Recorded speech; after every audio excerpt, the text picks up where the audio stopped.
With every match, a warrior is born. Step inside the ring. This is the Whip Podcast with your host, devastating Daryl Pace and Deshaun Whipdog Whipple.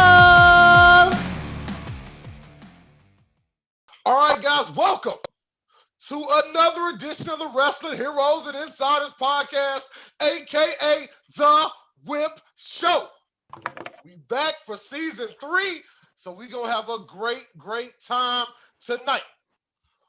Well, first off, I have to say thank you to everybody that has been checking out the Wrestling Heroes and Insiders Podcast for the last 2 seasons.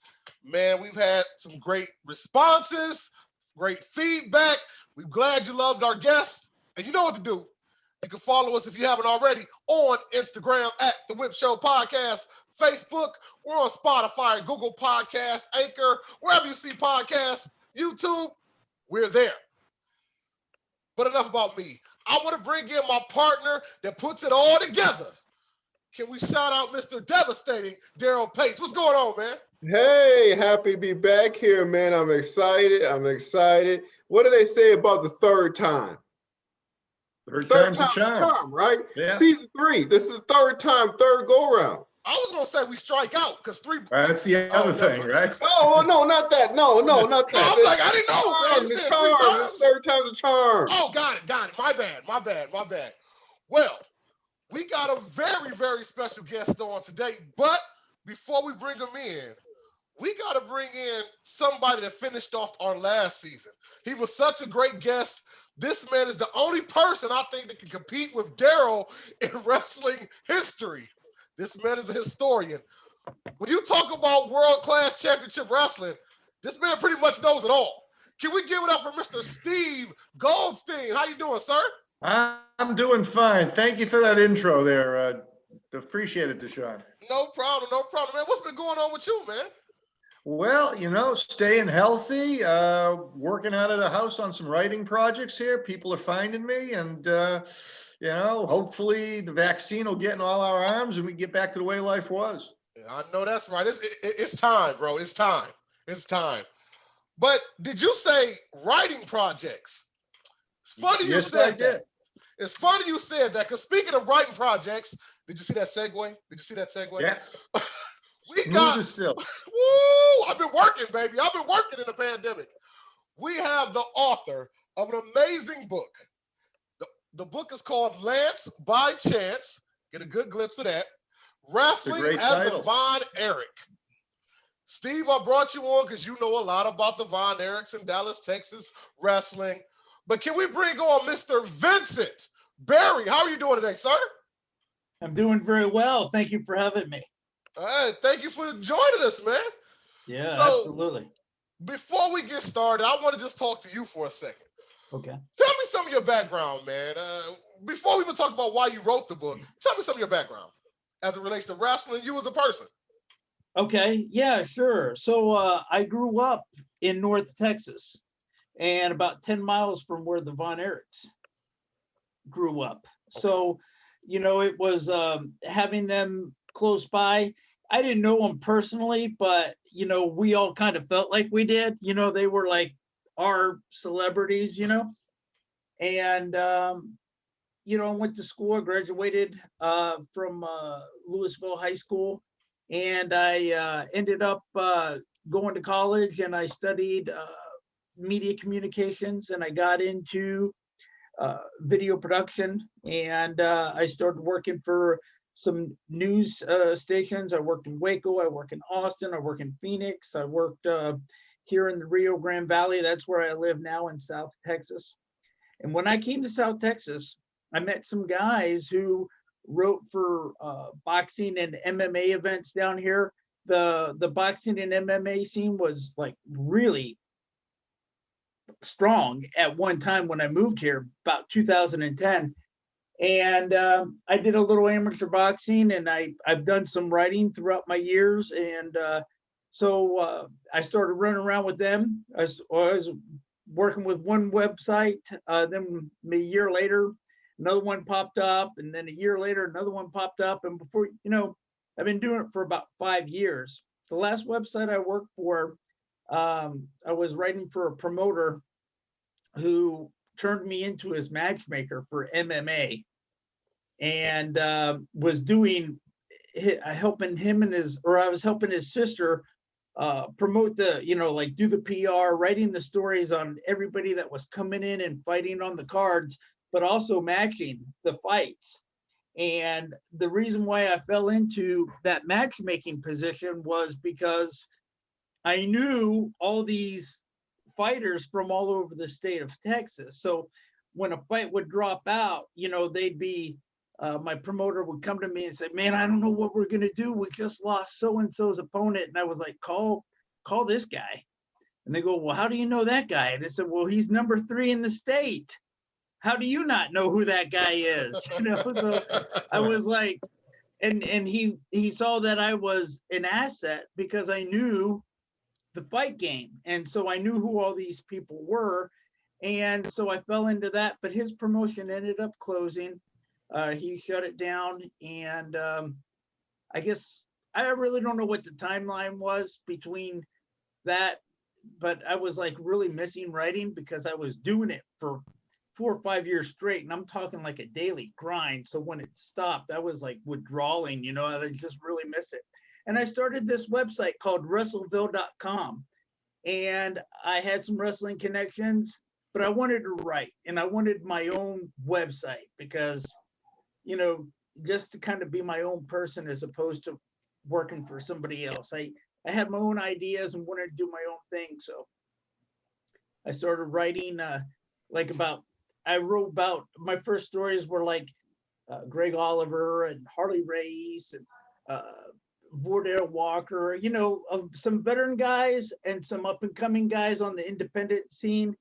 And I've been doing that for about 3 years. And then that was how I ran into Lance, Nice. Doing that. Nice. Well, before we go any further, most people should know, but everybody's not a wrestling historian.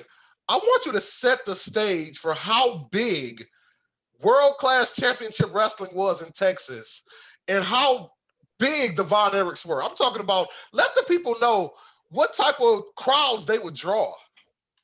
Well, they drew a lot of people, and we're talking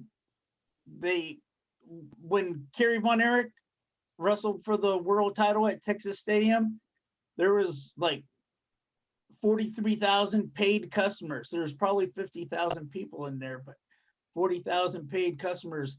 And that place, it was, like 110 degrees that day. And it was hot, man. And they packed that place. And that was, that's one thing. That's one experience. But if those guys went anywhere in town and stayed stopped for 10 seconds, everyone was sticking a piece of paper in their face to sign. They were popular. They couldn't go to a lot of places. They were young, they were good looking, they were athletic. All the girls wanted to be with them and all the guys wanted to be them, So just like Daryl. Yeah, absolutely. Daryl Von Erich, man. Okay. I get it. Yeah. Okay, cool. When you put it in perspective like that, exactly. Everybody should figure it out. Well, I want to touch base on this, and Steve, I think you can kind of back me up, but I want you to jump in here. Okay. Steve, when we talked with you, we talked about the Von Erichs as a whole and how big they were. But we kind of softly did touch on Lance, and he's the topic of the book. What do you remember about Lance? Well, Lance was originally, he wrestled out of Portland. His name was Ricky Vaughn. And, he hadn't become he was I guess a star up there in Portland. Portland had a big wrestling organization at the time too, Northwest Wrestling. But this is where Fritz made a decision that a lot of people disagreed with. David died in '84 over in Japan. And Mike committed suicide, I think it was '86. And they didn't have as many Von Erichs, and Kerry did get hurt. He lost half his right foot in a motorcycle accident. And Fritz decided to bring in Ricky Vaughn, call him Lance Von Erich, and make him a cousin of the Von Erichs. And according to kayfabe in wrestling, which, kayfabe, you keep the act going, Lance was supposed to be the son of Waldo Von Erich. And I remember Waldo when I was a kid. Waldo Von Erich was he was a top wrestler, an opponent of Bruce Sammartino. He wrestled as a German bad guy. Waldo and Fritz go all the way back to Stu Hart's organization in Canada, where they wrestled as kayfabe brothers. So by this point in time, Waldo's too old, but they created Ricky Vaughn, packaged him as Lance Von Erich, the cousin of the Von Erichs, and he was brought in to pick up some of the slack with David being gone. Mike was in bad shape before he committed suicide. He had toxic shock syndrome on a tour of Israel. So they needed another Von Erich. And, a lot of, at the time, I don't know how many people bought that he was really a cousin, because you had to keep the kayfabe alive that this was true. But there was a lot of, he was a controversial figure, Lance, because those in the know realized that, they remember him as Ricky Vaughn in Portland. And, Kevin wasn't crazy about the idea at all of bringing him in, but Fritz was kind of desperate at this point. Hold that thought, Steve. That's the moment, right? Okay, Daryl, go ahead, because I want to talk to Vince in a second. But Steve, go ahead, Daryl. Go ahead. All right, let me get this in just first, because I know we're setting the stage, right? And we're talking about a day and time where kayfabe is huge. Not today, but day and time kayfabe is huge. We got two German guys in Texas, and just kind of setting the stage, going back to the Von Erich thing. How did Fritz ever become this huge Texas star, being the German guy, the former, World War II German guy in Texas, to even get to this point of how these guys got so huge with, Fritz Von Erich, Well, this is interesting because Fritz he wrestled as a Nazi heel with Waldo Von Erich, and, Germans were traditional, stereotypical bad guys. But, and his real name, Fritz Von Erich, is Jack Adkisson. Yeah. Problem was, the first tragedy that hit the Von Erich family, or the Adkisson family, the oldest son, Jack Adkisson Jr., he was 6.5 when he was electrocuted at, I guess the family was at a trailer park or something. Fritz is off in Canada wrestling for Stu Hart's promotion. And Jack, a tragic accident, gets electrocuted. And at this point, Fritz decides to go back to Texas with the family, as far as I know. And he reinvented himself as a good guy in Texas. Kept the Von Erich name. They didn't wrestle as Adkisson, but all his sons wrestled as baby faces. And Fritz, so he made the transition from heel to babyface, which happens a lot in the wrestling business. There are very few guys like Ricky Steamboat who stay a face their entire career. They go back and forth. But in Texas, he was beloved, and he had so many good-looking sons, as Vince said, and they became like these movie stars. And most people just forgot about how Fritz started out as being a bad guy over in Canada, and they never went back to being bad guy again. In fact, there was a point where David and Kerry went down to Florida and kind of wrestled as heels for a while, but that never really caught on because they were just too ingrained as being good guys at this point. So he made the transition, and everybody who used to boo Fritz Von Erich, now we were cheering the Von Erich name everywhere. And so Vincent, you've seen the same thing. So because you're down there in Texas, right? So there was never this carryover. Wait a minute, their dad is a Nazi. I mean, that's all gone. So when we talk about these 80 Von Erichs, these are homegrown American boys. That other piece is washed away. And Well, and just to say, because I didn't know Fritz was the Nazi German guy, the evil German, or whatever you want to call it, unless you will go back and read it in history, because when I met him, when I saw them, they were good guys by that time. That was almost long forgotten. And the weird thing is that Waldo Von Erich, who was Fritz's kayfabe brother, he kept the German heel thing almost his entire career, and he was a hell of a wrestler, Waldo Von Erich. I think he fought Bruno for the title more than anybody else. And the weird thing about Waldo, that if you check into his background, he actually kind of had a lot of Nazi memorabilia, and it might have been more than just an act for Waldo, but that wasn't true of Fritz. Fritz was just an act for for the way it was set up. But Waldo had way too much Nazi memorabilia later on in his career for a normal American guy, Wow. And I wanted to ask real quick though, which one of you guys read the book? Who read the book? And I was gonna go, and that's where I was gonna go. Because Okay. see, Vince, I'm gonna be very careful because I don't want to give away so much that you got going on in this book. But Sure. I want to tell everybody, we're gonna put another link up. You got to check this one out. Trust me, buy this book. It's great because I saw a previous interview you did, and you talked about there's a lot of stories that people aren't aware of. Sure. Let's see. I'm gonna pick one random one. Like I said, I don't want to give away too much of the book. Yeah, absolutely. But No, we're here to talk about the book. So. let's talk about the crossbow situation. Okay. You remember that one? I do.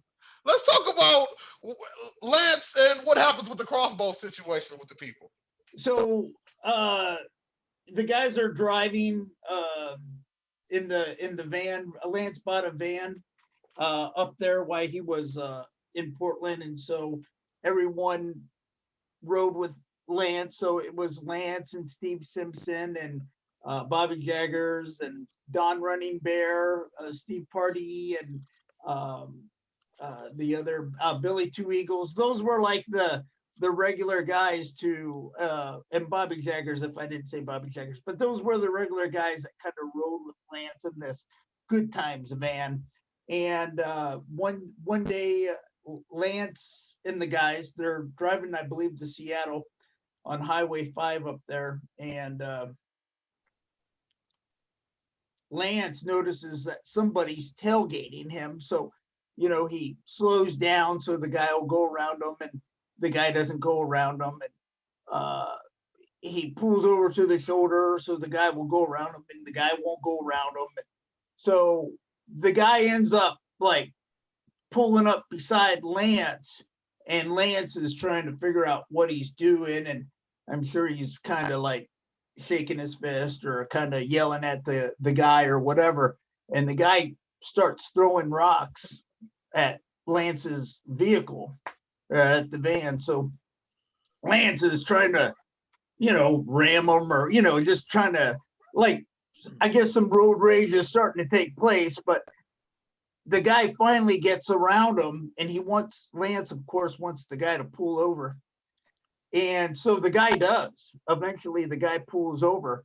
But when Lance pulls the van over, the guy never really stops. He proceeds down the shoulder of the highway, kind of creating distance. So by the time that Lance had stopped the van and got out of the vehicle, the guy already created some space in between the car and the truck. The guy was driving a truck, the truck and Lance's van. So when Lance is running down the shoulder to go kick the guy's butt, Steve Simpson calls out to him and tells him to stop. And then they realize that the guy that was in the truck is pointing a crossbow at Lance,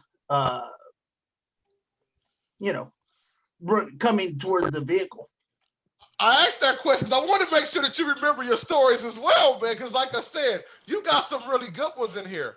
And as Steve talked about earlier, Lance originally worked as Ricky Vaughn. And I want to kind of go back to that. I want to step back to that too. But I want you to set the stage of, as we talked about Waldo, we talked about Fritz, we talked about how big the Von Erichs were. Let's talk exactly about how they met Lance and where they met Lance and how that went on to Portland and how he ended up finding his way back to Dallas. This was the interesting twist to the story for me. And I, because I thought that they too found a guy named Ricky Vaughn up in Portland and brought him down as Lance Von Erich. And so when Lance is telling me the story, I kept on asking him, yeah, but what are you talking about? And finally I got it. I got what he was trying to tell me, because I believed what I heard all these years. So this is what happens. So Lance, his real name is Kevin Vaughn, and he's on a golf course, and he's with his fiance, and he's with his father-in-law to be in Arlington, Texas. and he's out there, and he was into bodybuilding. He had just transitioned into bodybuilding from powerlifting, and he just started doing competitions. And so he was pretty built, as his physique was pretty amazing. So he's out on the golf course one day wearing a tank top and shorts, and David Manning sees him on the golf course. And David Manning is Fritz Von Erich's right-hand man, and Booker at the time, the referee, pretty much ran the company. And so David Manning is eyeballing him, kind of, keeping an eye on him, following around a little bit, and finally Lance catches his attention. His girlfriend points him out and says, "Hey, I think this guy's staring at you, And so he goes over there and he says, "Hey, what's up, And I think David Manning introduced himself to him, and he said, "Yeah, what's going on? Hello, who are you? Da da da." And he says, "Hey man, have you ever thought about professional wrestling?" And he's like, "Never." He goes, "Well, I think you can make a lot of money in professional wrestling." So, Lance at this time is in his, I call him Lance because he goes by Lance now, but his name was Kevin Vaughn. He goes by Lance Vaughn now because he was Lance Von Erich for so long that, people just call him Lance, and he just kept it. He never liked the name Kevin anyway. So, so he's Lance Von Erich, and or he was Lance. And he's out there on the golf course, and he's invited to go to the Sportatorium. And he goes down there and he meets Fritz, and Fritz says, "Hey, have you ever thought about wrestling?" He goes, "No, I never have." And he goes, "Well, I think you can make good money." And he showed him check, and he just talked about it. He goes, "Hey, we're thinking about putting the Von Erich name on you.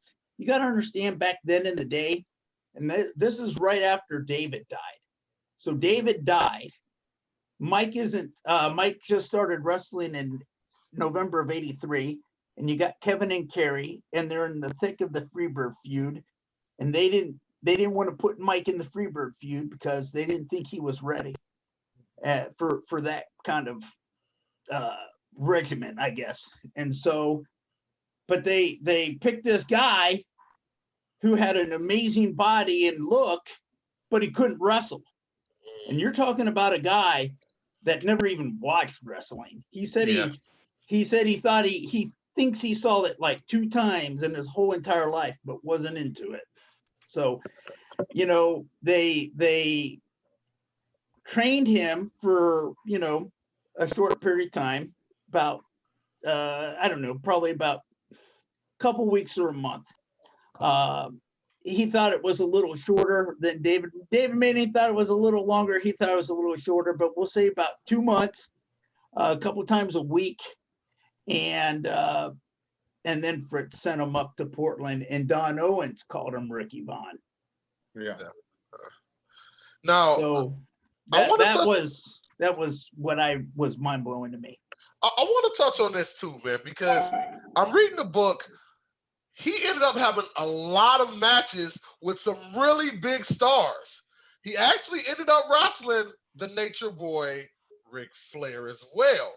And as you recall in your book, Ric Flair actually says he remembers him from meeting him once before in Portland.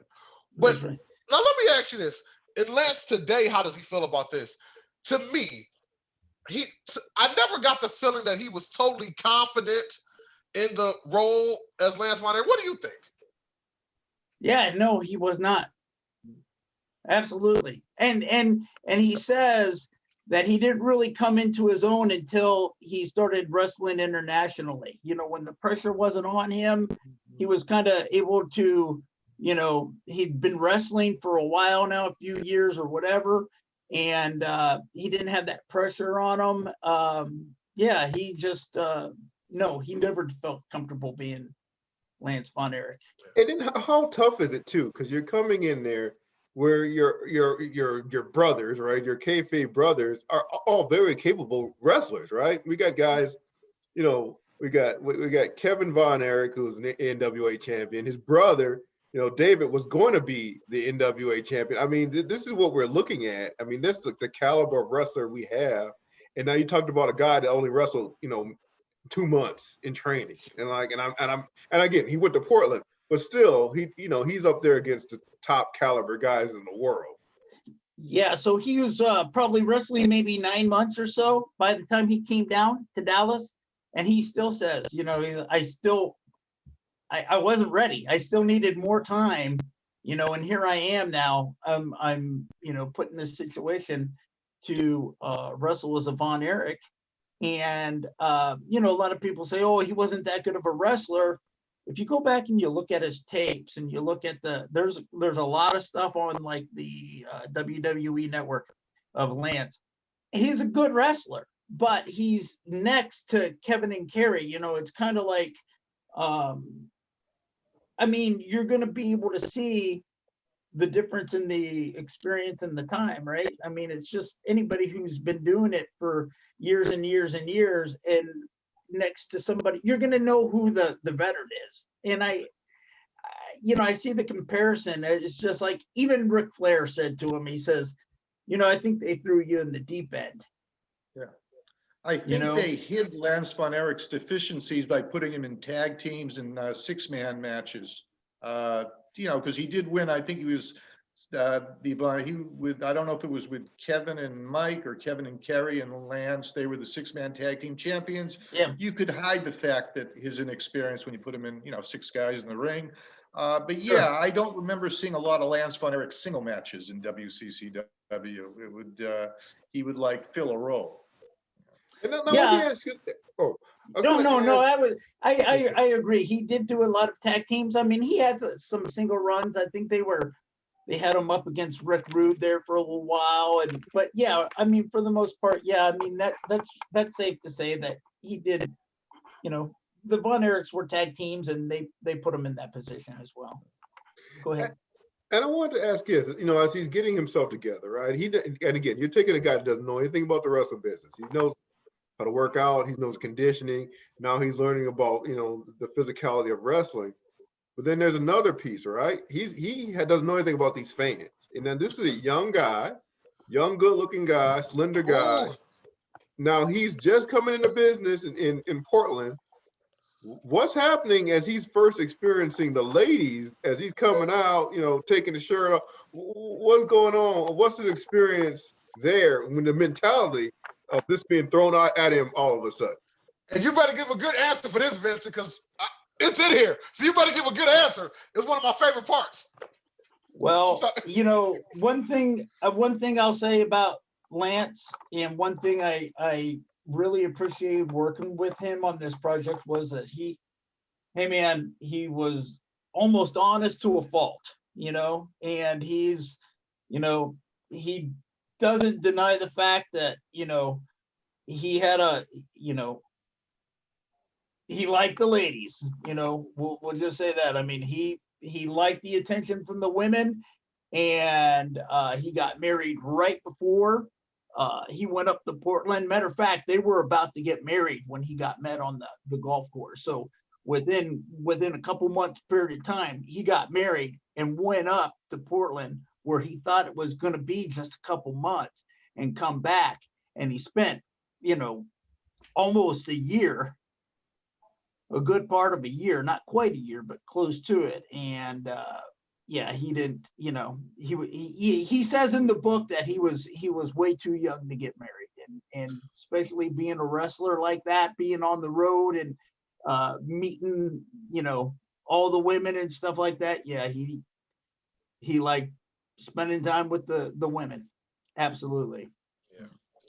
I'm gonna be like I said, that was one of my favorite parts of the book, especially when they said the bar was like 5 minutes away from them. Yeah, they had a really good time when him and his boy would go to the bar all the time. Right.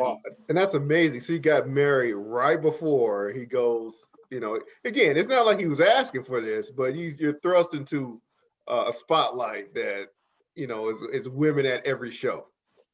Sure. Yeah. And it's like a good friend of mine, Steve Cox, who wrestled with Von Erichs. He said, the problem with wrestlers, he goes, we're only in the ring 15 minutes a night. We got 23 hours and 45 minutes to get into trouble the rest of the day. And you got a lot of time on your hands. And that's why a lot of marriages break up. And it was the 80s, sex, drugs, and rock and roll. And the Von Erichs had their issues with that too. And, and Lance he's a newbie. They just dropped him into this. And he's supposed to be a pretend cousin. So yeah, it's a lot for Lance to handle. Sure. I'll share something. I don't know how much I want to give away on the book, but as Deshaun, as you read the book in the when he goes up to Portland, right? And Billy Jack is introducing him to His all girlfriend. the guys at the hotel. He goes to the hotel and he's introducing the guys. Well, what he saw in the hotel room, he was so appalled, right? Yes. And he was so appalled that he walked out of the room. But a couple years down the road, he was doing it himself in the room with Yeah. And as you stated in the book, we're not going to give away what it is because you definitely got to read that story. But the workers, the wrestlers, it was a common thing. I mean, he literally said he shook the person's hand in the midst of what was going on. So he said it. Well, yeah, he was shaking everybody's hand, and he says, "I'll shake your hand later. I'm a little bit." Yeah. There you go. Now, I want to ask you this, though. I want to back up just a little bit. Sure. You talked about writing the book, your history and everything, but exactly, you said you met Lance, but what made him trust his career with you for you to write this up? Yeah, that's a really good question. And,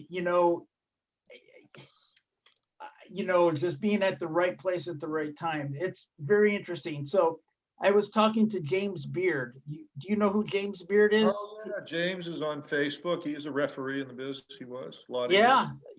And he worked he was actually working in World Class as Lance was going out. So they didn't really work together a lot. I guess he was like in training and Lance was leaving as he was coming in. They kind of cross paths in a way, but more like two ships in the night. Anyway, I was talking to James and me and James, because I was writing a story about James for my website, and Lance would come up from time to time. And I always just thought he was so interesting. I said, man, what an interesting story that guy has. And, but it was always one of those things is like, I was real curious, what happened and who was he and, where did he go and what happened after that? And why did Fritz do what he did? And so anyway, one time we were talking, this is probably the second time that he came up. He goes, hey, this is how you can get in touch with him. So I reached out to him. And he gave me his number. I reached out to him on Facebook. He gave me his number. And I called him and I told him what I want to do. At that time, I just wanted to write a story on my website. But, he kept on asking me, he's like,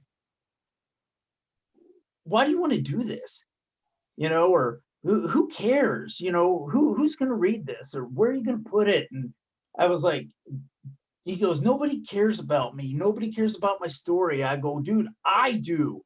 I care, And so after we wrote the story, and I interviewed him for, I don't know, maybe a couple times, an hour or two here or there. And then I wrote the story and I said to him, I said, look, I think you got a really, really, really good story. I said, why haven't you ever written a book? And he goes, I just never really wanted to. He goes, I've had some people ask me, but I just never was interested in doing it. And I said, you know what? I think you should consider it. And if you do, I would like to be the one who writes it. And so, never writing a book before, I really didn't know what it entailed. But when he said yes, I was like, well, okay, well, here we go, and yeah, it was exciting. But you know what? You go back to the trust. He's said many times, he goes, I don't know what it was about you, but there was something different about you. And when we would be doing the interviews, and he'd tell me something, and I interviewed this guy for a year. I mean, extensively for about a year and a half, and hours and hours and hours and hours of audio, right? Recorded audio. And he'd tell me something, and I'd say, oh, okay, let me get the details on that. He goes, whoa. You're not putting that in the book, are you? And I go, well, yeah. And he goes, no, man, don't put that in the book.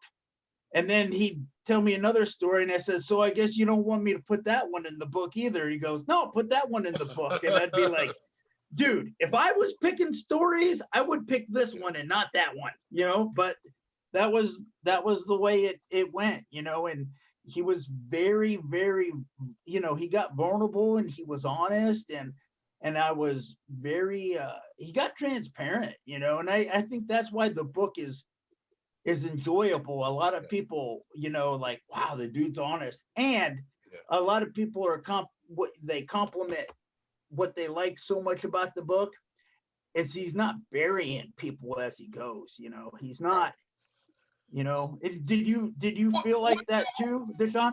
Well, you're right. I don't think he buried anybody, but he did talk about a very specific situation with Mr. Billy Jack Haynes and his girlfriend. I guess that wasn't burying him though. But you remember that story, Vince? Yeah, Billy but you're Jack, right, he wasn't burying him. But well, Billy Jack went to. Okay, we'll set the stage a little bit. So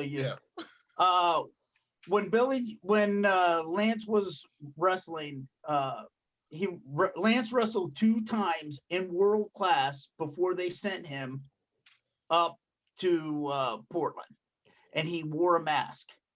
And both times he wrestled was against Jake the Snake Roberts. And on his second match, I believe they were in Lubbock, and they flew to that one, and that's a pretty long drive. And so they flew, and he sat with Billy Jack Haynes on the way over. Coming back after the matches, they brought Billy Jack in there for a short period of time, kind of test him out and stuff, and see how he worked with the company. And he told him, he said, hey, they're talking about sending me up to Portland. He goes, well, if they do, contact me, and I'll hook you up. You can stay with me until you settle in and you find a place. And so he did. Well, at the time, Billy Jack was living with his uncle and his aunt, and his uncle and his aunt, or his uncle was sick and dying of cancer. He might have been in remission at the time, but he was battling cancer. So, and Billy Jack's girlfriend lived there too. So, Billy Jack goes to Japan for a tour, because back then that's where the guys made their money, right? They go over there for a few weeks or a month or whatever. First time the Lance goes, he signed a $10,000 contract for 2 weeks. That story's in the book too, but that's for another time. So he goes, he comes back, and Lance is working. He's working probably 5-6 days a week with Don, going to all the little spots. They had a circuit that they went to, to Portland and Eugene, and so on and so forth. And so he comes back, and Billy Jack was always paranoid. That was the one thing that Lance really didn't like about him, was, he was always paranoid. He always felt like people were out to take advantage of him. He never gave anybody really the benefit of the doubt. So when he came back, he accused Lance of sleeping with his girlfriend. And he says, look, dude, that didn't happen. And he goes, well, I think it did. And he goes, dude, I wouldn't sleep with your girlfriend if she wasn't your girlfriend. And so he says, well, what do you mean by that? He goes, dude, you just need to chill out, dude.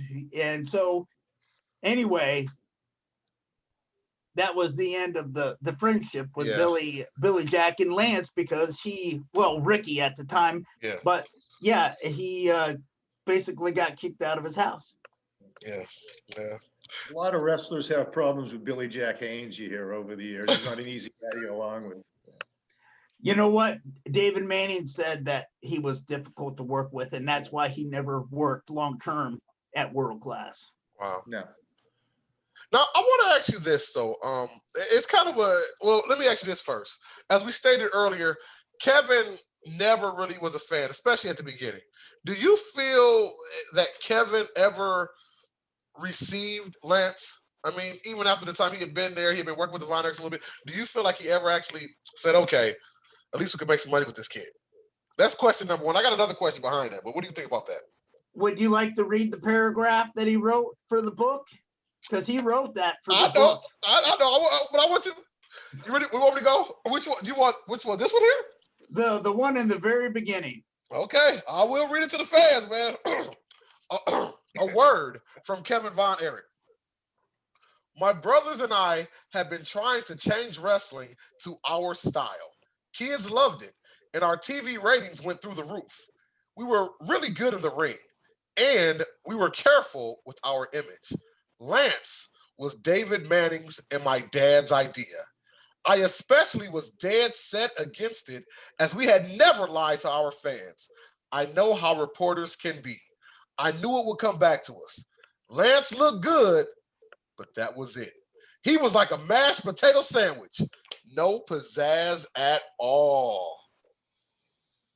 Yes, and that leads me like into that leads me into my second part of the question. How does Lance feel currently with what he did in his career? I know you stated that he didn't think anybody would want to read his book, but how does he feel? Because he went on, I mean, he did some acting, he did different things. But as a human, as a person, how does he feel right now? A lot of people don't know that his wrestling career spanned over 10 years. Mm-hmm. And a lot of people think that he was done after World Class, and he wasn't. And he became a huge international star in a top draw in foreign countries. You know, he was huge in Durban, and a lot of people don't know that, right? A lot of people think, like Malaysia and India and all those places are big, wrestling capitals. You know, well, they were filling cricket stadiums over there, you know, with 50,000 people. You know, and a cricket stadium with 10,000 people doesn't look very big because it's set to hold 80,000 people, but 10,000 people is a lot of people. And so, you know, Lance says that, you know what, he wouldn't have the life that he has today if it wasn't for wrestling with the Von Erichs, because, you know, he ended up going to South Africa, and here's the thing about Lance is the guy knows how to make money. He was a successful realtor before he was a wrestler, and he just knew how to make money. He always wanted to have gyms and like a fitness center, but he never really had the capital to do it. And then so when he went to South Africa, he figured out a way how to do it, and he paid for a house, 2 cars, and all the equipment for his first gym before it ever even opened, just by selling memberships. And that was because all the gyms down there were poorly run.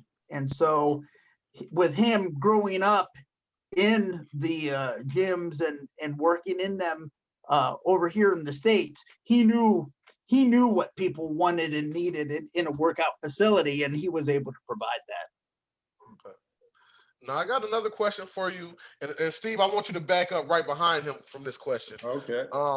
I actually, when I first talked to you about doing this interview, I went in a couple Facebook groups. I posted a picture of the book, and I asked people, first I told people they need to get the book, but 2, I said, what are their thoughts on Lance Von Erich and World Class Championship Wrestling? Now, I will say this. There were people that liked what he did, and there were people that thought it was the beginning of the downfall as a whole of World Class Championship Wrestling as a territory. How do you feel? How would you answer that, Vince? Well, I'll answer it like this.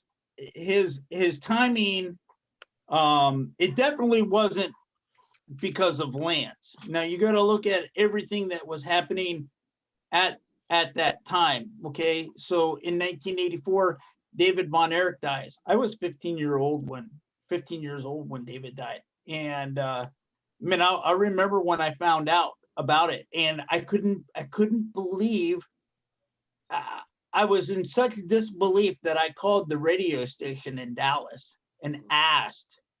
And I was a busboy at a restaurant on a Friday night, and I found out, and they said, yes, he died. He died in Japan. And this was in the evening, and all of us at work were just dumbfounded. You got to remember, just down the road on the highway where we worked, that's where the family lived. So, I mean, you're talking, there was like Von Erich sightings on a regular basis. It was a big deal for us, and so we were sad. And so David Von Erich died in 1986. Gino Hernandez died, OD'd on cocaine. And when that happened, I think a lot of people were like,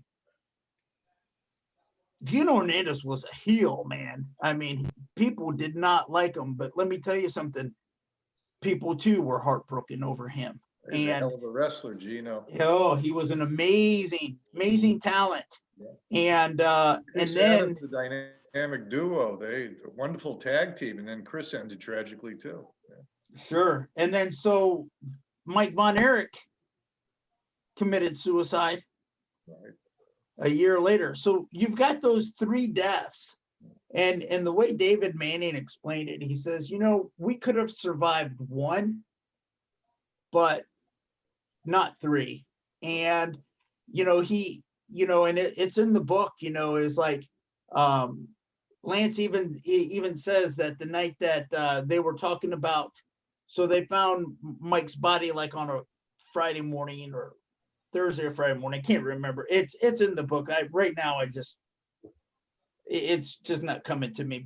But that Friday night at the Sportatorium, they announced his death, and Lance is seeing people in the audience crying, and that's how real it was. Take this in perspective. So in 1984, it's 110 degrees at Texas Stadium. There's almost 50,000 people there, right? 3 years later, 2 weeks after Mike Von Erich died, there's not even 7,000 people at Texas Stadium. What does that tell you? Wow. Yeah. And you know what? They say, oh, they brought in Lance and it started going downhill. The place was going downhill before. He just jumped in the car at a not right time. I mean, there was a lot of stuff going on. You just got to understand the dynamics of that situation. And and then also too, David Manning left. David Manning left in 87 too, that same summer, right around the same time Lance did. And the product was changing a lot. And so, you got to see what an influence David Manning was to that company,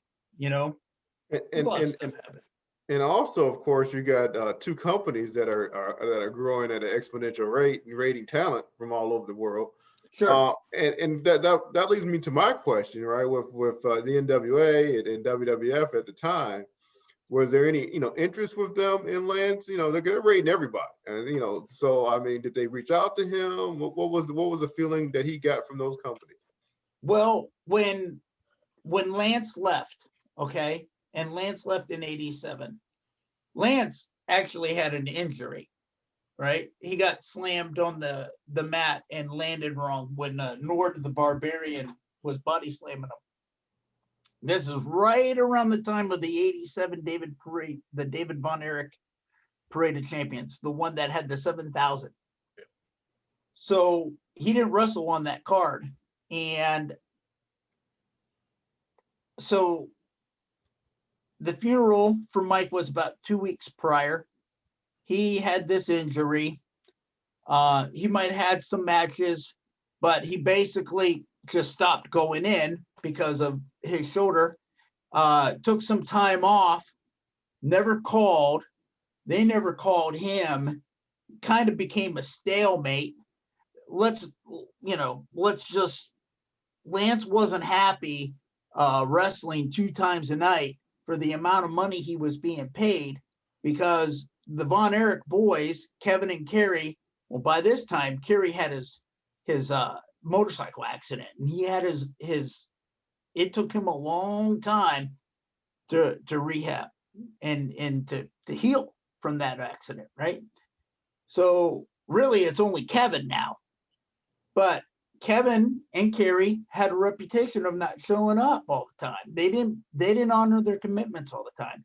And Lance did, and he wrestled, and that's why the guy was a mashed potato sandwich, because he had no energy, and he was driving, and he didn't have the schedule that a lot of the guys did. So he didn't drive.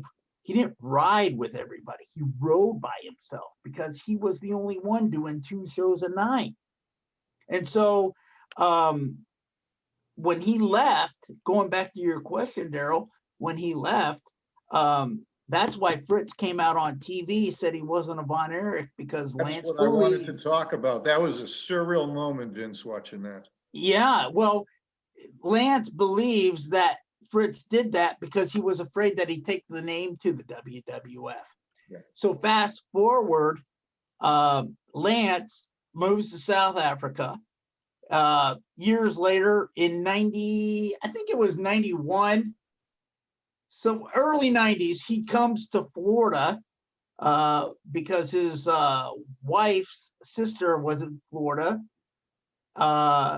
They were in Florida, and he runs into 2 guys. He runs into Eddie Mansfield, who, this is interesting, and he runs into Eric Bischoff.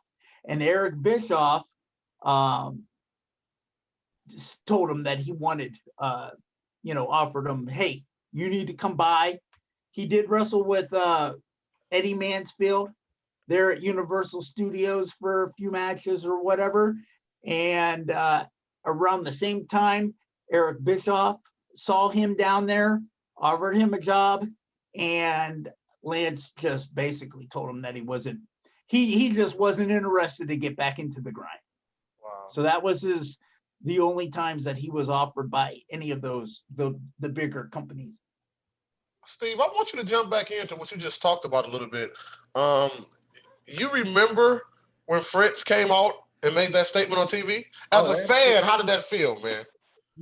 It was very, it's the most memorable moment of the whole Lance Von Erich story as far as I'm concerned, because Fritz basically came out, he admitted it was all a lie and that it was a mistake. And, I had heard it was over money, and that, there was always 2 sides to every story, but basically, what Vince is saying, Lance is wrestling so much more and he's not making as much money. And Fritz just went on there, and it was like, according to Kevin, it was Kevin's "I told you so" moment, Dad. You never should have had him in the first place. But Fritz came clean. But, by being honest, you have to admit that everything else you did was a lie about the whole story. And it was a very, I say, surreal moment to see that, because it wasn't just breaking kayfabe. It was just like, hey, this is a show. It's like, it's entertainment, Hollywood. We were desperate. We made a mistake. Yeah, he's not one of us. Never was. And by inference, Fritz is also saying that, yeah, Waldo Von Erich's not really my brother either. That's where I wanted to go right there. And to this day, I'm still confused on that part. Like, we all, everybody's mad at Lance and Fritz, but Waldo was the initial work. Yeah. Right. When nobody ever gets mad. And you know what's funny? Nobody gives Waldo a hard time. Right. That was the initial work, and nobody says anything. Yeah, it's funny. Going back. Oh, and I do, Daryl. I think it was that you asked something about Kevin earlier, and I did kind of.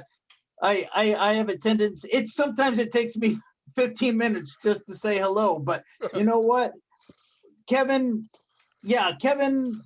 Look, I don't think Kevin and Lance are going to be golfing anytime soon. Okay.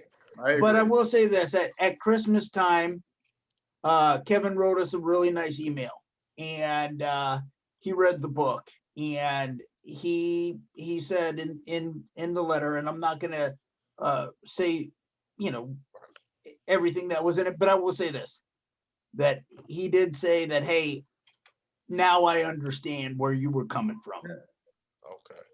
So, and he wished Lance and I well, and it was really nice. So, that happened, like I said, there's a lot of time. You're talking 35 years. Yeah.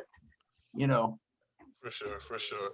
Well, before we close out, I'm sorry, go ahead. Oh, no, unfortunately, Von Erich fans, which are like a legion unto themselves, they're like Grateful Dead heads.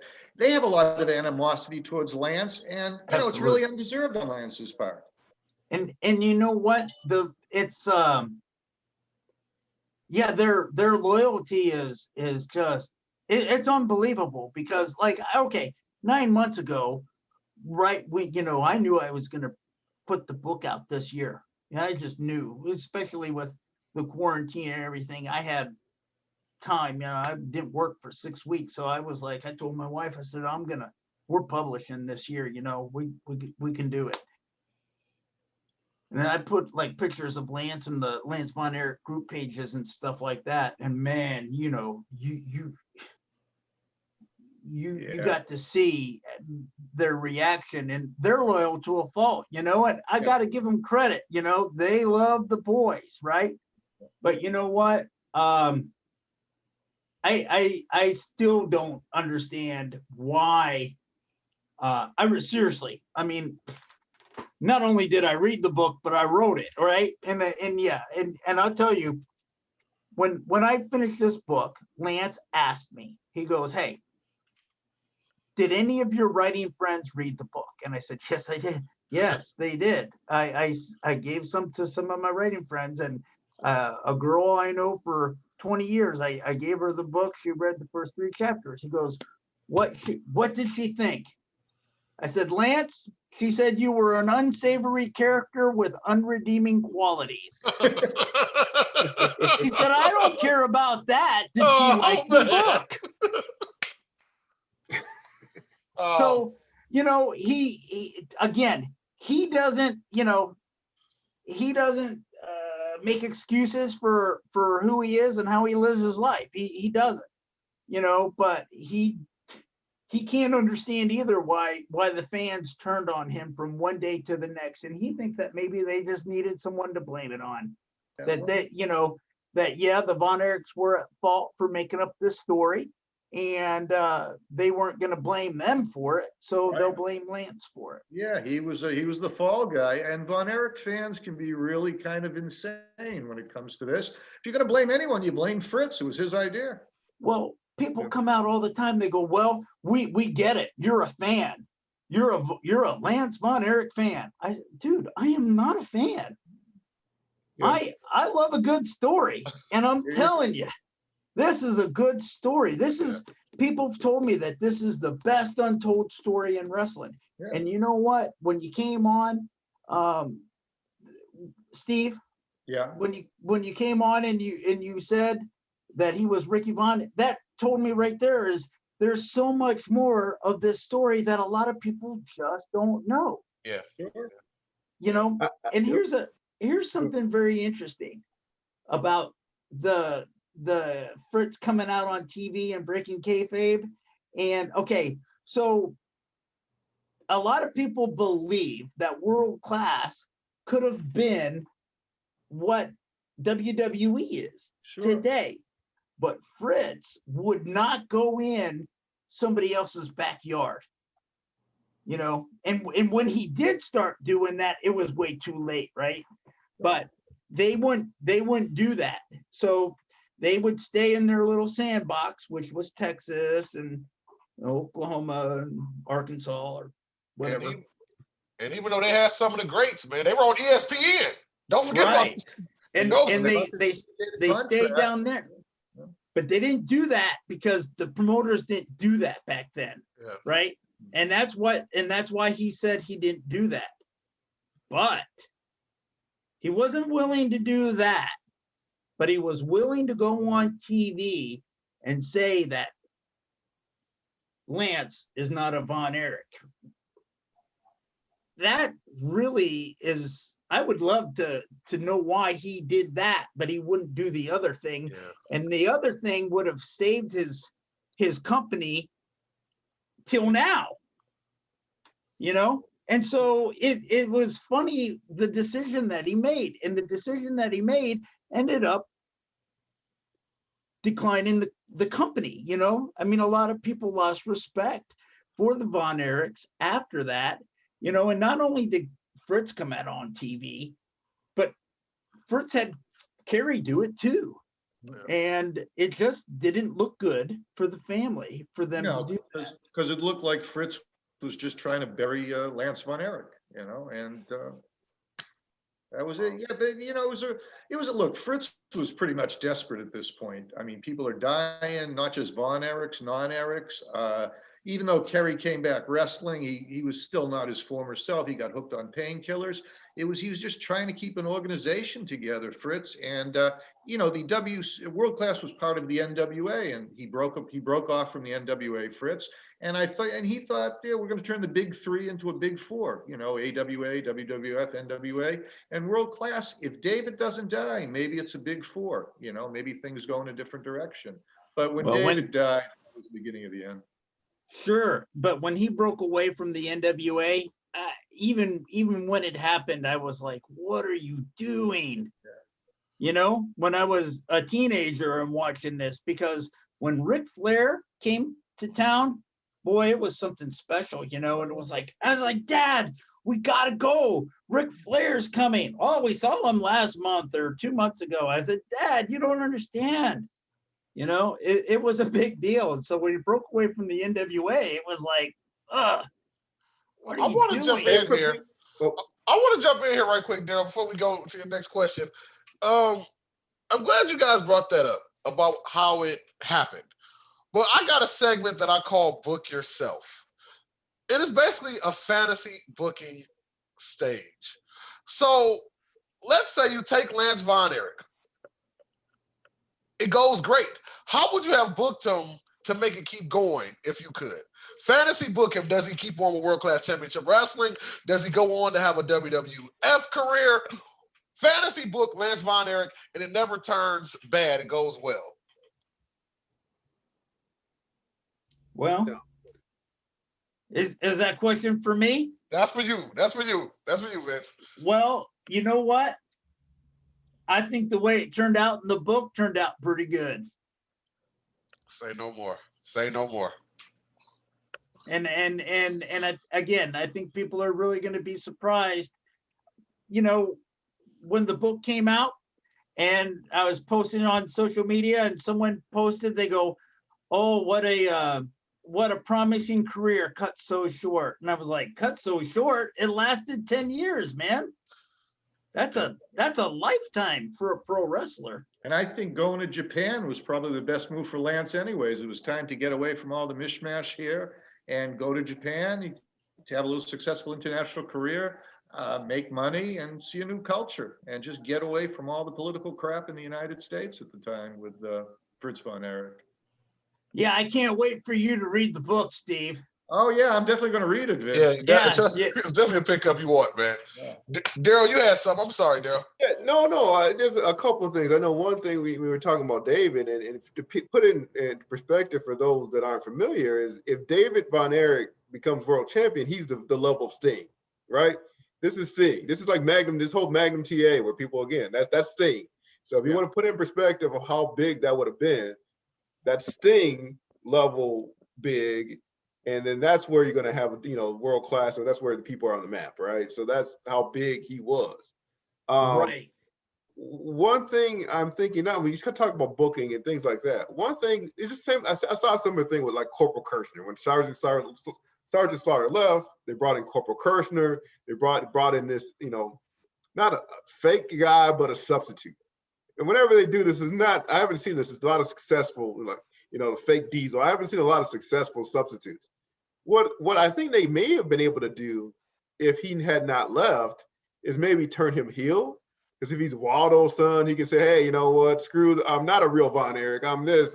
You know, they may have been able to play him as a heel against the other Von Erichs and just do something with him that way. Because, you know, cookie cutter babyface probably wasn't working. Heal him up a little bit.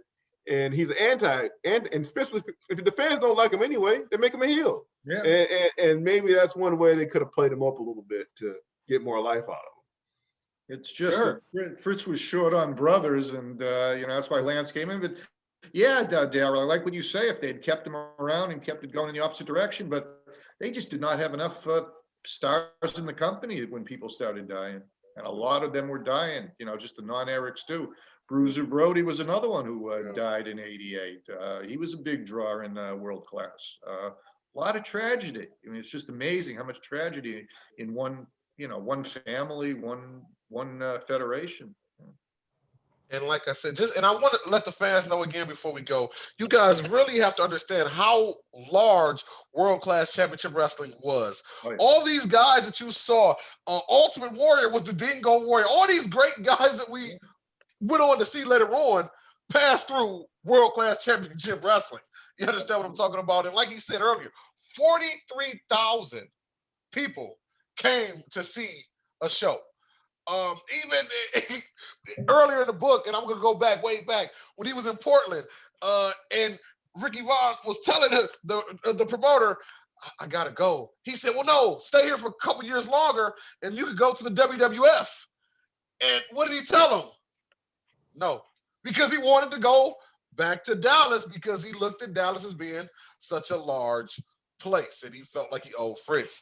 So fans, I want y'all to understand that if you haven't before, go back, watch some world-class championship wrestling. Like he said, they were on ESPN, they were on everything. Buy the book. Yeah, and I want to say something else too. That when we were talking about David Von Erich, just to give you some kind of how special this kid was. Oh, he was. David was special, man. He didn't have the body that the other brothers had, right? But man, the way he was a ring general. And there's a match on WWE Network, and it is in the what is it called? The Hidden Gems. Yeah, Hidden Gems. It's David Von Erich versus Harley Race. Do you know which match I'm talking about? Have you seen it yet? I've watched that thing like 3 or 4 times. I cannot believe that kid is like 18 years old. It's his rookie year, and he's wrestling a guy like Harley Race, and it's just amazing. Just the match is just so good, and that tells you that gives you. I mean, it just lets you know how special this kid is when you watch the match and you think, wow, this guy's wrestling Harley Race, and this is his rookie year. It's pretty incredible. David was incredible. He was 6'7", David. Like Vince said, he didn't have the body of Kerry, but he was 6'7", red hair, and he was Fritz's kid because he was a booker. He had a head for the business. David would book matches too. The other kids weren't interested. Kevin wasn't interested in booking. Kerry wasn't interested. David was trading the Missouri State title back and forth with Harley Race, which was a precursor to the NWA. Who would win the NWA? And they were grooming David to take the title from Ric Flair, and he would have been the face of the NWA. Wow. But David died. Kerry had it for 3 weeks, but Kerry wasn't reliable. And nice to give you the shirt off his back, Kerry, but he wasn't reliable, and he only held it 3 weeks. But yeah, David, like Magnum TA, you'll never know how good those guys could have been because their careers were cut short. At least Magnum's still alive, but David, it's just a very sad story. But an amazing talent in the ring, David, like Vince says. He could do things. Daryl, and everything we're talking about is in the book. I mean, we're just really skimming the surface, but this is the book, and this is what we're talking about. And there's a lot more, to that. There's personal stories. There's stuff about Chris Adams that hasn't been even touched in this conversation. There's stuff that happens in South Africa that, to me, was pretty mind blowing, and a lot of people just can't believe that's in the book. So there's a lot of really, really good stuff and stuff that happened in Israel that we didn't even touch on. Yeah. Daryl, I know it's a little different, but I still want you to ask your question and figure out a way to work your question in to finish off the show with your segment. Then we'll go to our final portion. Sure. I mean, what I normally ask is something kind of like, that what I say the mark out moment, right? When you get into the business and you've reached a point where it's like, I'm in the business, I'm here, and I'm sitting next to Ric Flair. I'm sitting next to whoever, you grew up watching. It's like, oh my God, I can't believe I made it. I had this moment. I know Vincent, obviously, you're specifically, the book, of course, is about Lance, but in general, was it, what was your mark out moment in your life where you're sitting next to, you lived in Texas with the Von Erichs. What's the biggest mark out moment where you're somewhere and you're like, hey, I'm here with X, that's happened to you? I was peeing in a urinal next to Jimmy Johnson. Oh, wait a minute, man. It's a wrestling show. You're going to bring up Jimmy Johnson, Dallas Cowboys. Man. He said, okay, mark out moment. I was, I couldn't believe it. That was pretty awesome. It was Jimmy Johnson. Hey, another Jimmy Johnson story. They just won the Super Bowl, right? Yeah. And I was working at this restaurant in Grapevine, Texas. They had the Harvey Martin talk show. So all the Cowboys would come to the talk show. One Sunday, it was raining cats and dogs. Jimmy Johnson comes into the bar. And he's sitting there having a drink or whatever. And he goes, hey, I need to make a phone call. Can I go into the office? Well, he's a friend of the owners. I said, yeah, absolutely. So I take him into the office and he's looking in the phone book and for a number. And I say to him, I said, man, that was an awesome Super Bowl. And I said, and he goes, Vinny, and we're going to do it again this year. And you know what? He did. That was when they won back to back. So I saw Kerry Von Erich in a store, grocery store right down the street. He was right in line, right in front of me, and say, hey, Kerry, how you doing? Hey, man, how you doing? He was very personal, and I didn't know who he was, but the way he said hello to me, you would think that he knew who I was. You know what I mean? Nice. But he was like that with everybody. He was easygoing. Yeah. A lot of people like Kerry because of his personality. He was easy to talk to. I've never met anybody who's met Kerry Von Erich and said, oh, that guy was a jerk to me. No one's ever said that. Nice. Well, Vince, like I said, it's a lot more in that book. You guys need to definitely check it out. But right now was the final segment of the show. It's called Ring the Bell.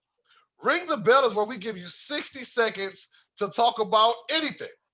Obviously, you can promote, or you can just give some words of advice, inspiration. But whatever you do, Vincent Berry, you have 60 seconds. Right now, I need you to ring the bell. Well, you know what? It took me 3.5 years to write this book, and it was something that I believed in. And I really do believe that people who pick this book up are going to enjoy it. I gave it to 3 people who do not like wrestling right after I wrote it, and I was getting ready to publish it.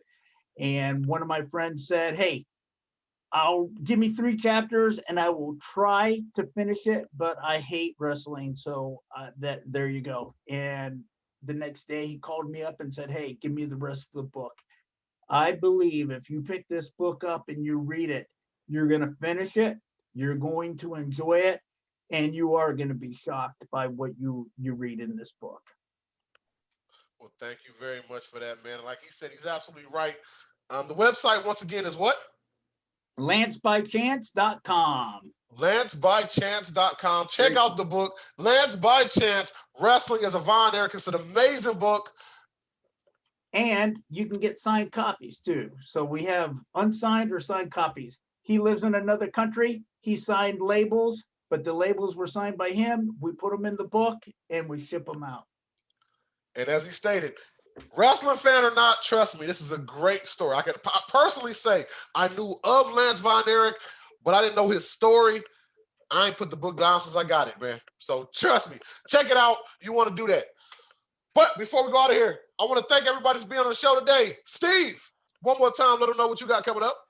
Okay, well, I still have wrestlers getting a hold of me after I wrote the Von Erich screenplay, which we're still trying to get made. I have an entertainment attorney in his possession. Rocky Johnson got a hold of me before he passed away. Ricky Romero Jr. I'm talking to right now. Not every wrestler has a great story. They just think they do. I agree with Vince. Lance Von Erich is a great story because it's kind of unique in the business, who he was and how he got involved with the Von Erich family. There's a few really good stories. I don't know if there's a great Ric Flair story, but I think the Von Erichs, it's a Shakespearean tragedy. I always say I'm from Boston. I'm here right now. The Von Erichs in Texas were like the Kennedys in Massachusetts. Everybody knew who they were.